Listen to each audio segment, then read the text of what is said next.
Saudara, pengusutan kasus pembunuhan Vina dan Eki di Cirebon menuai tanda tanya.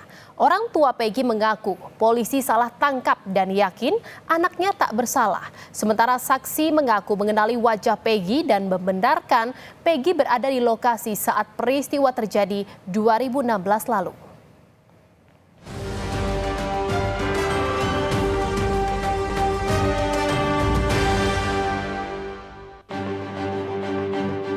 Kasus pembunuhan Vina dan Eki di Cirebon, Jawa Barat masih menjadi teka-teki.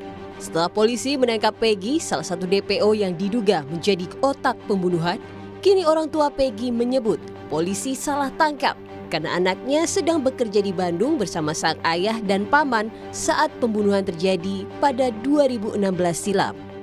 Orang tua Peggy yakin anaknya tak bersalah. Ia pun mengatakan sang anak telah bersumpah jika dirinya bukanlah pelaku pembunuhan.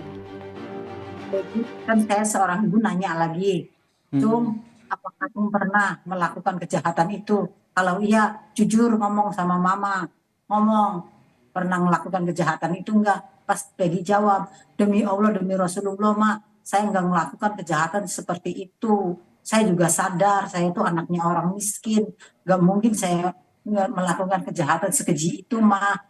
Malah Peggy juga cepat berpesan, kalau saya mau pulang tuh saya peluk, saya ciumin, sabar ya Cung, ini mungkin lagi ujian dari Allah, Allah lebih sayang sama kamu. Sementara kuasa hukum salah satu terpidana kasus Vina Saketatal yakni Titin Prialianti mengaku tak mengenali sosok AF yang mengaku saksi kunci kasus ini.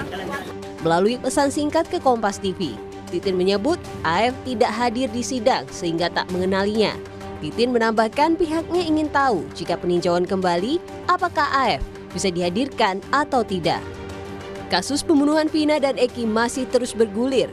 Sorotan publik kini mengarah kepada kepolisian yang menangani kasus pembunuhan Vina dan Eki. Keseriusan dan transparansi polisi jadi harapan besar guna mengusut tuntas kasus yang terjadi 8 tahun silam.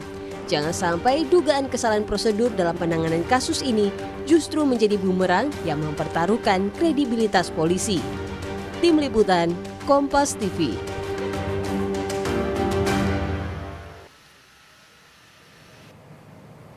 Ya, saudara, banyak pengakuan yang muncul dalam perjalanan kasus pembunuhan Vina dan Eki.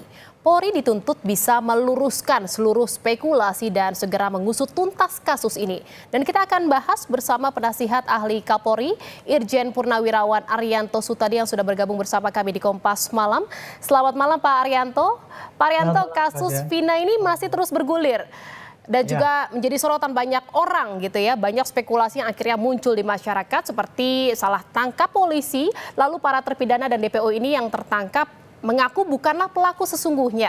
Nah, menurut dari banyak kalangan ini, Polri harus segera meluruskan seluruh spekulasi ini. Apakah Anda setuju? Jadi begini, memang polisi harus memberikan klarifikasi apa yang sebenarnya terjadi. Karena di dalam suatu kasus ya, kasus ini pembunuhan ataupun ada orang mati, maka tugas pokok polisi adalah melakukan penyidikan.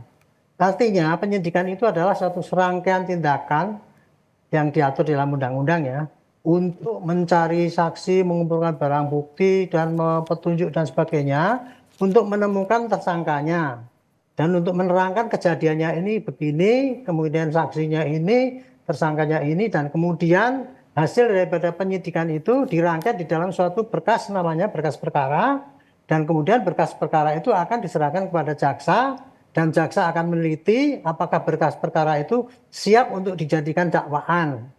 Jadi tugas polisi itu sudah disaring oleh KUHP, tidak sewenang-wenang gitu. Apabila kejadian langsung asal cari orang jadikan tersangka, itu tidak seperti itu. Begitu ada kejadian, polisi mencari itu tadi barang bukti, saksi dan sebagainya, dikumpulkan kemudian serahkan jaksa. Jaksa kemudian akan meneliti ya, kalau memang patut untuk dijadikan tersangkaan, diuji itu di pengadilan. Di pengadilan hakim akan mendatangkan semua tadi bukti-bukti ataupun keterangan saksi itu yang dimasukkan dalam berkas perkara itu dicek kebenarannya gitu. Nah, dari baru di situ hakim akan memutuskan. Jadi yang memutuskan salah itu apa tidak itu hakim, dan yang menilai apa hasil kerja polisi itu adalah hakim itu gitu. Jadi bukan, kalau sekarang kan yang terjadi kan enggak seperti itu. Satu orang mengaku benar ngomong kemudian wah itu dianggap suatu kebenaran. Ini kasus ini ya Bu ya. Ini kan tahun 2016 kejadiannya. Kejadian 2016 pertama kali dilaporkan sebagai suatu seakan-akan kecelakaan lalu lintas katanya, kecelakaan tunggal. Ya. Nah, itu polsek yang lapor memberitahu kepada keluarga. Keluarga waktu dikasih tahu gitu terima pertama kali. Tapi kemudian ketika melihat kok nggak cocok dengan HP tidak rusak, terjadi luka di mana-mana, yang itu tidak cocok dengan kasus kecelakaan. Makanya keluarga menuntut ke Polres, bikin laporan polisi. Nah, mendapatkan laporan polisi itu, Polres langsung sigap melakukan tindakan cepat gitu ya, sesuai dengan informasi yang didapat. Akhirnya waktu itu Kapolres bisa menentukan 11 orang tersangka, tetapi yang 8 yang ketangkap, yang 3 DPO. Nah, 3 DPO itu adalah keterangan daripada orang yang tertangkap itu mengatakan itu Pak pelaku utamanya yang 3 orang itu. Gitu Bu.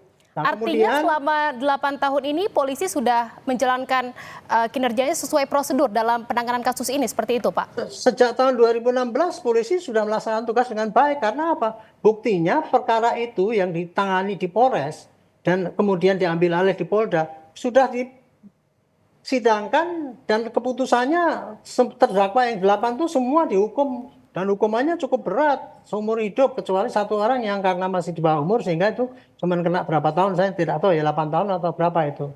Itu udah tuntas kerjaan polisi waktu itu Bu. Nah tapi kenapa kok kemudian masih ada DPO yang 3 kemudian dibiarkan? Iya. Karena begini, karena ketika berkas itu disampaikan ke Polda sudah selesai berkasnya, 5 orang itu mencabut keterangannya bahwa pelaku utamanya bukan itu. Akibat itu dicabut, maka status DPO pada 3 orang ini nggak bisa dipakai untuk ngejar dia lagi kan. Kan kesaksiannya awalnya kan dari 3 orang ini digigit istilahnya. Saya potong sedikit Pak Arianto. Artinya pencabutan BAP dari 5 terpidana ini menjadi penghambat gitu ya, membuat kasus ini akhirnya mangkrak 8 tahun dan DPO tidak juga ditangkap sampai sekarang. Istilahnya bukan mangkrak. DPO itu kan ditentukan karena keterangan daripada 5 orang itu. Pak itu pelaku utamanya kan gitu kan. Tapi kemudian dicabut. Ya otomatis kan jadi bukan orang yang patut disangka gitu. Tapi polisi puas karena apa? Karena 8 tersangka yang diproses itu disidang dan ternyata dihukum. Jadi tugas polisi tuntas saat itu. Nah sekarang jadi muncul kan karena ada film, ada pernyataan ini, salah tangkap dan sebagainya ini. Kemudian seakan-akan polisi membiarkan DPO 3 orang itu. Karena yang jadi Kejadiannya bukan pertanyaan begitu. juga Pak Arianto, yang jadi pertanyaan juga akhirnya terpidana yang sudah menjalani hukuman dan mengatakan bahwa dia ini tidak terlibat sebenarnya. Dia mengaku dia pelakunya karena ada intimidasi dari polisi ini. Bagaimana tanggapannya? Semua kasus yang diperiksa oleh polisi, hampir semua tersangka itu pasti menyangkal. Pasti menyangkal pertamanya. Dan kemudian ya Bu, keterangan para pembela dengan keterangan jaksa itu pasti bertentangan. Yang satu mengatakan itu salah, yang satu itu mengatakan benar gitu. Salah tangkap itu mengatakan, itu salah tangkap, kemudian diintimidasi. Itu bisa disampaikan sebetulnya ya, karena yang dianggap sebagai keterangan yang dipakai oleh hakim itu ya, itu keterangan yang disampaikan di persidangan, bukan keterangan yang ditulis di berita acara itu. Jadi seandainya dia waktu itu diintimidasi oleh polisi ya, kemudian dia ngomong gini, kemudian waktu di persidangan, enggak Pak, saya dulu sebetulnya saya begini, tapi saya ngomongnya gitu. Itu bisa, yang dipakai adalah yang di persidangan itu Bu. Jadi dia sekarang nggak bisa ngomong, saya diintimidasi maka gini-gini. Tapi ketika di sidang kan dia tidak sedang di dalam intimidasi. Mestinya dia ngomong di situ, sehingga hakim mempertimbangkan apa yang diomongkan itu. Itu. Terus termasuk tadi katanya saksi itu. Saksi yang ini mengatakan ini tahu, itu pengacaranya bilang nggak pernah ketemu di persidangan. Ya pasti dong, kalau memang saksinya itu tidak masuk ngomong di dalam menyampaikan, ya tidak dijadikan saksi ya nggak akan masuk dalam saksi. Artinya dipastikan ini tidak mungkin salah tangkap ya Pak ya? Untuk yang sudah diproses ya Bu ya, yang 8 itu saya jamin itu tidak salah tangkap karena sudah diuji oleh pengadilan. Kalau kita tidak percaya dengan pengadilan ya jangan itu dong. Cuma keterangan walaupun kuasa hukum akhirnya mengungkap ada kejanggalan-kejanggalan dalam fakta di persidangan seperti itu Pak. Kejanggalan di fakta persidangan itu ranahnya bukan kemudian diomong-omongan sekarang itu pengadilan nggak adil. Itu kan pengadilan kan nggak tertutup. Semua bisa hadir. Kalau ada kejanggalan kan bisa diprotes saat itu. dia bisa lapor kepada KY ataupun siapapun, dan kemudian dia bisa banding atas putusan itu. Tapi kan itu kan sampai ingkrah, dihukum, ditetapkan sebagai itu, kita harus hargai hukum yang berlaku. Jangan sampai hukum yang berlaku itu kalah dengan pernyataan satu orang yang ngomong misalnya begini. Itu tersangka kan sama-sama katanya bersama. Padahal satu lain tidak kenal. Pengacaranya kemarin ngomong gitu. Artinya ini polisi sudah melakukan pengusutan kasus ini sudah secara benar gitu ya Pak ya. Dan ini kan juga sudah bergulir kasusnya dan akhirnya banyak sekali menjadi sorotan saat kasus ini akhirnya kembali viral.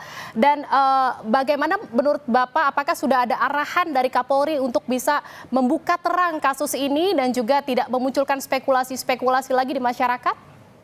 Begini Bu, Kapolri tegas ya. Saya kira beliau memprakarsai presisi. Dalam kasus ini pasti beliau sudah menginstruksikan tangani secara jelas, Barreskrim membackup, kemudian tangani supaya terang benderang dan tidak ada yang dimanipulasi. Itu jelas Pak itu.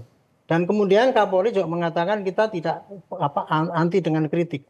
Tetapi untuk kasus ini Bu yang sebetulnya ya, kalau dari kacamata saya ya, kasus ini tahun 2016, Polda itu sudah tuntas menyelesaikan dengan baik, dengan prestasi bahwa semuanya itu bisa dihukum.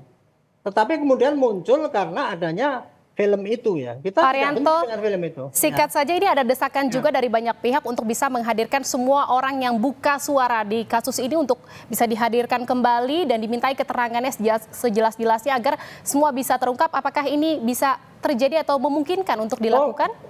Justru Kapolda kemarin waktu saya telepon mengatakan, Pak, tolong nanti kalau bicara di TV atau apa, tolong orang yang mempunyai informasi itu, tolong datang kepada kami.